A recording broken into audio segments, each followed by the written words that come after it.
الجزم والعزم بالجزم بوحدته بكبريائه بسلطان وبإعلان وبإتقان وبإيمان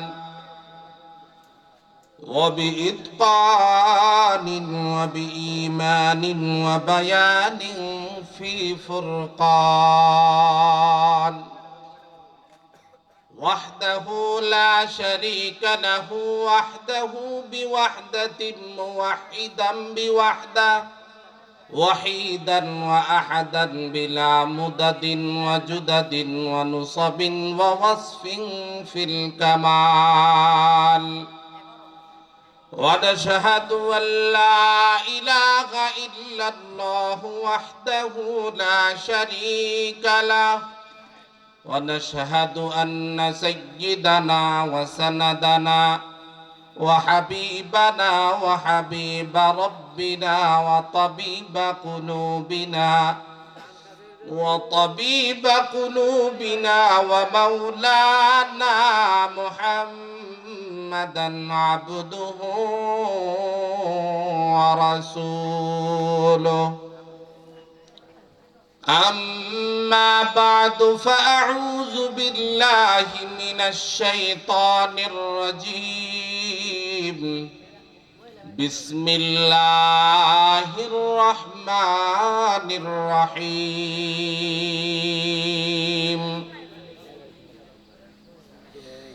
إنه لقرآن كريم في كتاب مكنون لا يمسه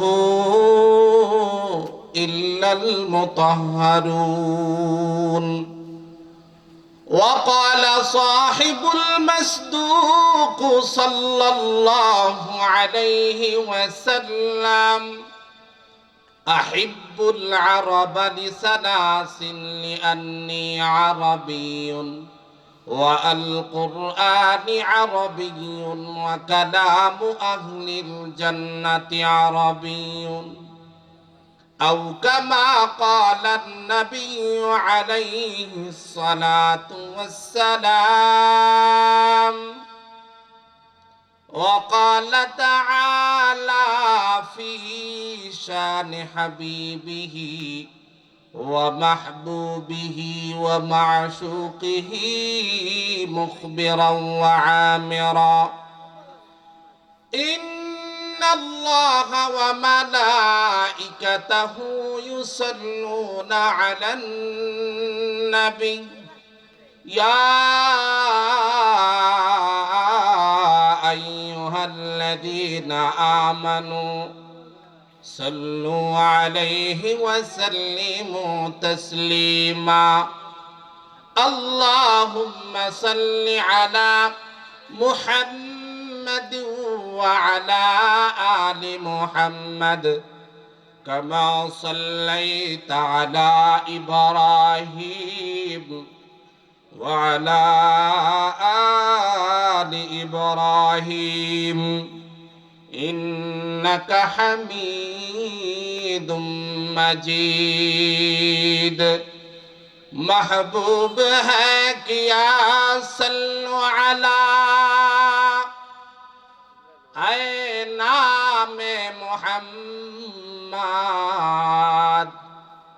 آنکھوں کی جیا دل کی جلا نام محمد بلغ العلا بکمالہ کشف الدجى بجماله حسنت جميع خصاله صلوا عليه وآله بلغ العلا بكماله كشف الدجى بجماله حسنت جميع خصاله صلوا عليه وآله لا إله إلا الله جر لا إله إلا الله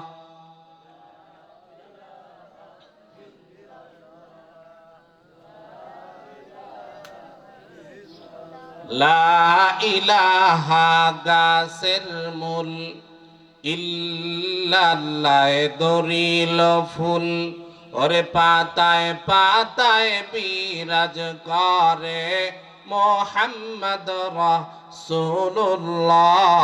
লা ইলাহা ইল্লাল্লাহ।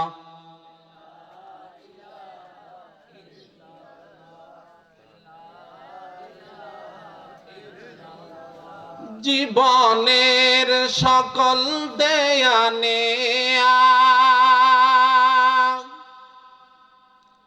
জীবনের সকল দেয়ানে হয় গো যেন ইচ্ছাতে তোমার, সইতে পারি যেন হাসি মুখে, চলতে পথে বাধা আঘাত কাটা, ভুল হলে হই যেন অশ্রু সজল, ভুল হলে হই যেন অশ্রু সজল। আজ এখানে কাল কি হবে তা জানি না, শুধু তুলতে চাই আখের ফসল। আমরা যে আল্লাহর পাগল, আমরা যে আল্লাহর পাগল। আলহামদুলিল্লাহ, সুম্মা আলহামদুলিল্লাহ। আয়োজিত মাহফিলের সম্মানিত সভাপতি, প্রধান অতিথি, মুআজ্জাজ মুকাররম হযরত উলামায়ে কেরাম, সামনে উপবিষ্ট দিন দরদি ইমানদার মুসলমান ভাইরা, পর্দার আড়ালের মা ও বোনেরা, আল্লাহ জাল্লা জালালুহু আম্মান আওয়ালুহুর দরবারে লাখ কোটি শুকরিয়া, যে মহান মালিক বড় মায়া করে দয়া করে ভালোবেসে দুনিয়ার উৎকৃষ্ট জায়গা কোরআন হাদিসের মজলিস তথা জান্নাতের বাগানে অল্প সময়ের জন্য আমি গুনাহগারকে আপনাদের সামনে বসাইলেন। আপনারাও ধৈর্য সহকারে সেই মাগরিবের পর থেকে ধারাবাহিকভাবে চাতক পাখির মতো বসে বসে কোরআনের আলোচনা শুনতেছিলেন। অল্প সময় আলোচনা করব, যেই মানুষগুলো আছেন উঠাউঠি করলে দোয়া করে দিব, এই মানুষগুলো উঠবেন না। কি বলেন আপনারা? সবাই ওয়াদাবদ্ধ হচ্ছেন? মানুষ দুইজন থাকলেও আলোচনা করব, তবে অল্প সময়, বেশি সময় করব না। কি মুরব্বী কি চলে যাবেন? জি আলহামদুলিল্লাহ। মুআজ্জাজ হাজিরিন, আমি আপনাদের সামনে কালামে মাজিদের সূরাতুল ওয়াকিআ থেকে 3টা আয়াতে কারিমা তেলাওয়াত করেছি। রাসূলের অসংখ্য হাদিস থেকে একটি হাদিস তেলাওয়াত করেছি। কোরআনের আয়াতের তাফসীর, তরজমা, শানে নুজুল এখানে আলোচনা করার মতো টাইম কিংবা ধৈর্য আশা করি বলনেওয়ালা আর শুননেওয়ালা উভয় দলের কারোরই নাই। এজন্য হাদিসের তরজমা করে অল্প সময় কথা বলে দোয়া করব, শেষ পর্যন্ত দোয়ায় শরীক হয়ে জীবনের গুনাহগুলো আল্লাহ তাআলার কাছে ক্ষমা চেয়ে আমরা সবাই একসাথে ঘরে গিয়ে ফজরের নামাজের নিয়ত করে ঘুমিয়ে পড়ব ইনশাআল্লাহ। মুআজ্জাজ হাজিরিন, আল্লাহ তাআলা নবীর মাধ্যমে আমাদেরকে সতর্ক করেছেন যে আরবি ভাষাকে আমরা কেন মুহাব্বত করব, কোরআনকে কেন মুহাব্বত করব, আরবিকে কেন মুহাব্বত করব। নবীজি হাদিসের মধ্যে বলেন, আহিব্বুল আরবা লিসালাসিন, তোমরা 3টি কারণে আরবি ভাষাকে মুহাব্বত করবা। লিআন্নী আরবিয়্যুন, নবীজি বলেন কেননা আমি নবী আরবি। নবীজির জবানের ভাষা কি? আরবি। জান্নাতের ভাষা আরবি, কোরআনের ভাষা কি আরবি। কবরে আপনাকে আমাকে সওয়াল জবাব বাংলায় করবে না ইংলিশে করবে? আরবিতে করবে। সেখানে কোনো বাংলা ইংলিশ চলবে না। সেখানে ফেরেশতারা দেখলে হাউ আর ইউ বলবে না, কি বলেন? সেখানে আল্লাহ তাআলার ফেরেশতারা এসে বলবে মার রাব্বুকা ওয়া মা দীনুকা ওয়া মান হাযার রাজুল আল্লাযী বুইসা ফীকুম। মার রাব্বুকা, তোমার রব কে? ওয়া মা দীনুকা, তোমার দিন কি? ওয়া মান হাযার রাজুল আল্লাযী বুইসা ফীকুম, এই ব্যক্তি সম্পর্কে তুমি কি বুঝো? তখন আমরা যদি নেককার হই, জবানে শব্দ বের হয়ে যাবে রব্বি আল্লাহ, আমাদের রব। সবাই জোরে বলেন আল্লাহ। যে মানুষগুলো আছেন একটু একটু আওয়াজ দিয়ে। আমার আবার অনেক বড় মজলিস লাগে না, ছোট মানুষ হইলেও আমি আলোচনা করতে পারি। কারণ হলো বড় মজলিসে সব সময় আলোচনা করতেই থাকি, এইরকম মজলিস জীবনে কম পাই। তা আজকে যেহেতু পাইছি, তা আপনাদের সামনে অল্প কিছুক্ষণ আলোচনা করব। আলহামদুলিল্লাহ। তাইলে নবীকে মুহাব্বত করব কেন? নবীর জবানের ভাষা আরবি। কোরআনকে মুহাব্বত করব কেন? কারণ কোরআনের ভাষা আরবি। জান্নাতকে মুহাব্বত করব কেন? জান্নাতের ভাষা আরবি। আমার ভাইয়েরা, যারা নবীকে মুহাব্বত করেছেন তারা দুনিয়ার থেকে জান্নাতের সার্টিফিকেট পেয়ে, দুনিয়ার থেকে জান্নাতের গ্রাণ পেয়ে, তারা দুনিয়ার থেকে আল্লাহর সালাম পেয়ে তারা শান্তির সাথে জান্নাতে প্রবেশ করবে। কারণ আমরা যদি জান্নাত পেতে চাই তাহলে অবশ্যই অবশ্যই কোরআনকে মুহাব্বত করতে হবে, জীবনের চাইতে কম না বেশি। নবীকে মুহাব্বত করতে হবে, জীবনের চাইতে কম না বেশি। জান্নাতকে মুহাব্বত করতে হবে, দুনিয়ার তুলনায় কম না বেশি।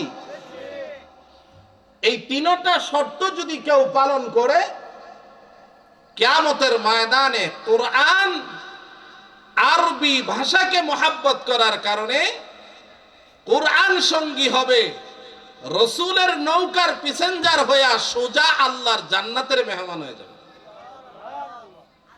জান্নাত জান্নাত কত সুন্দর, জিকিমিকি করে শ্বেতা হীরামণির ঘর, লাল লাল গাছ ভরা লাল লাল ফুল, জিরি জিরি বাতাসেতে করে দুলদুল। আমার রব আল্লাহ রাব্বুল আলামিন দেখে বলে, ও দুনিয়ার মানুষ, দিলের কানটা লাগায়া দিয়ে শোনো। আমার আল্লাহ রাব্বুল আলামিন কুরআনুল কারীমের মধ্যে বলেন, ওয়ালিমান খাফা মাকামা রাব্বিহি জান্নাতান।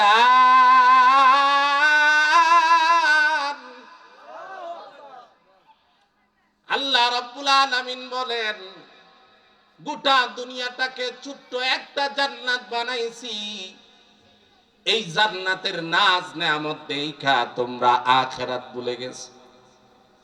দুনিয়াটা ছোট্ট একটা জান্নাত, এই জান্নাতের ভিতরে যারা আসছে, এই জান্নাতের নাজ নেয়ামত যারা দেখছে, যার 70 বছর হয়ে গেছে, চোখের আলো তেমন নাই, সেও দেখবেন দুনিয়ার চাকচিক্য দেখা তার মনে আশা অনেক বড়। কথা বলেন। এ মুসলমান ইমানদার আল্লাহর গোলাম, আল্লাহ রাব্বুল আলামিন দুনিয়াটাকে সাজাইয়া জান্নাতের পরিচয় দেয়। জান্নাতটা কেমন হবে? জান্নাত তো ওই জান্নাত যেই জান্নাতের নিচ দিয়ে আল্লাহ রাব্বুল আলামিন নহর প্রবাহিত করবেন। নহর, কিসের নহর থাকবে? পানির নহর থাকবে, শরবতের নহর থাকবে, দুধের নহর থাকবে। সুবহানাল্লাহ। আমরা তো দুনিয়ার চাকচিক্য দেখা, দুনিয়ার মোহাব্বতে পয়রা, দুনিয়ার প্রেমে পয়রা রবের প্রেম থেকে দূরে সইরা গেছি। রব তো চায় বান্দা আল্লাহর প্রেমে পড়ুক, কারণ আমার রব চায় বান্দা প্রেম করবে তো আল্লাহর সাথে করবে। দুনিয়া তুচ্ছ মনে হবে, জান্নাত কামাই করতে চাইবে। আল্লাহ রাব্বুল আলামিন দুনিয়ার জিন্দেগির বিনিময়ে দুনিয়া থেকে 10 গুণ বড় জান্নাত উপহার করবে। আল্লাহ তাআলা দুনিয়া সুন্দর করে সাজাইয়া আপনাকে আমাকে দুনিয়ায় পাঠাইছে। তো মরার আগেও যার যার সাথে যার মোহাব্বত হয়, তো মরার সময় তার সাথে তার কিয়ামত হয়, ঠিক না? মুসলমান ইমানদার আল্লাহর গোলাম বিবিও স্বামীকে বলে যায়, যদি তার চাইতে সুন্দর চাকচিক্য বস্তু পেয়ে যায়, দুনিয়ার সব জায়গায় উত্তম জিনিস পাইলে মানুষ ভুলে যাইতে চায়। কিন্তু আল্লাহ রাব্বুল আলামিন বলেন, ও দুনিয়ার মানুষ, যেই দুনিয়া পাইছো, এ দুনিয়ার মধ্যে তো তুমি একটা জিনিস পান করলে ওটা যদি রাইখা দাও গান্দা হয়ে যায়। পানি একদিনের জায়গায় 7 দিন রাখলে তার থেকে দুর্গন্ধ তৈরি হয়। আপনি দুধ পান করবেন, দুধ এটাও যদি কোনো একটা পাত্রের মধ্যে রাখা হয়, এটাও একটা সময় দুর্গন্ধ হয়ে যায়। কিন্তু আমার মালিক আল্লাহ রাব্বুল আলামিন বলেন, ও দুনিয়ার মানুষ, তুমি যেই জান্নাত নামক ঘরটায় বসবাস করবা, ওয়া আনহারুম মিন লাবান, তোমার ওই নহর, এমন একটা নহর তোমার ওই জান্নাত নামক ঘরের নিচ দিয়ে থাকবে। এত সুন্দর দুধের নহর থাকবে, ওই জায়গা থেকে তুমি দুধ পান করবা। দুধ পান করার সঙ্গে সঙ্গে দুনিয়াতে কি দুধ পান করেছো, আল্লাহ রাব্বুল আলামিন ওই দুধ তো তৈরি করেছেন। ইন্নামা আমরুহু ইদা আরাদা শাইআন আন ইয়াকুলা লাহু কুন ফায়াকুন। আল্লাহু আকবার বলেন। আল্লাহ রাব্বুল আলামিন যেই দুধের নহর তৈরি করবেন, ওইখানে যেই দুধের নহর দিবেন, এটা কোনো গাবি থেকে বের হয় নাই, কোনো মহিষ থেকে বের হয় নাই, কোনো উট থেকে বের হয় নাই। আমার আল্লাহ কোন বলবে ফায়াকুন হয়ে যাবে। শর্ত হলো রে মুমিন, যদি তুমি তোমার রবকে পাইতে চাও, তোমার রব ঘোষণা করে দেয়, ওয়া আম্মা মান খাফা মাকামা রাব্বিহি ওয়া নাহান নাফসা আনিল হাওয়া।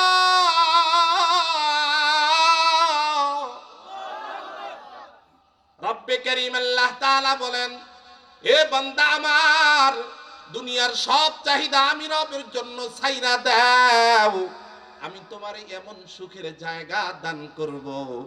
তুমি আর আমি যখন মৃত্যুবরণ করব, মৃত্যুবরণ করার পর আল্লাহ রাব্বুল আলামিন কবরে যখন আপনাকে আমাকে জাগ্রত করবে, আল্লাহ তাআলার প্রশ্নের জবাব দিয়ে দিব। কবরটা জান্নাতের বাগান হয়ে যাবে, জান্নাতের থেকে দরওয়াজা খুলে যাবে।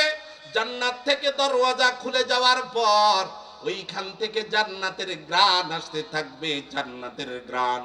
তখন বান্দা আফসোস করবে, আল্লাহ তাআলা বলবে উদখিলাল জান্নাহ, এ আমার বান্দা তুমি জান্নাতে প্রবেশ করো। আল্লাহ সর্বপ্রথম জান্নাতীদেরকে সালাম দিবে, সালামুন কাওলাম মির রাব্বির রহিম।